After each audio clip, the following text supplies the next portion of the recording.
कुछ पॉइंट्स में समझिए असद अहमद के छिपने से लेकर खाक होने तक की कहानी।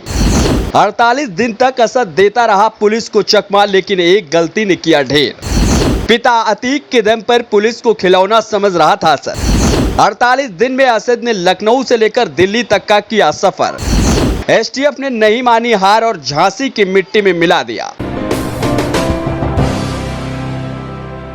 24 फरवरी को उमेश पाल और उसके सुरक्षा कर्मियों के मर्डर के बाद माफिया अतीक अहमद का बेटा असद अहमद फरार था। असद के कई साथियों को पुलिस ने ढेर कर दिया था, लेकिन पिता अतीक के कॉन्ट्रैक्ट के सहारे असद भागता रहा और पुलिस उसके पीछे दौड़ती रही। लेकिन 13 अप्रैल को लगभग 48 दिन बाद अचानक खबर आई कि यूपी एसटीएफ ने असद अहमद और उसके साथी गुलाम मुस्लिम को मिट्टी में मिला दिया है। 48 दिनों तक पुलिस को चकमा देने वाला असद कैसे पुलिस की गोलियों का शिकार हो गया, कुछ पॉइंट्स में समझिए।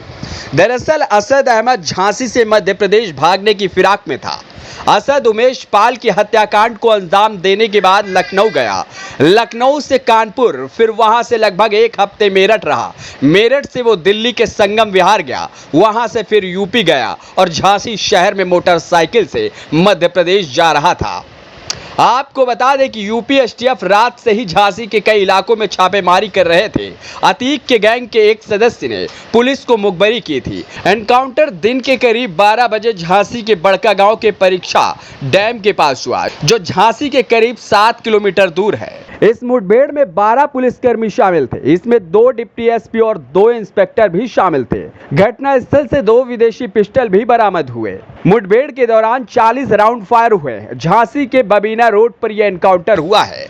असद अहमद और गुलाम दोनों के पास नए सिम कार्ड और नए फोन थे। इनके पास से विदेशी हथियार भी मिले हैं।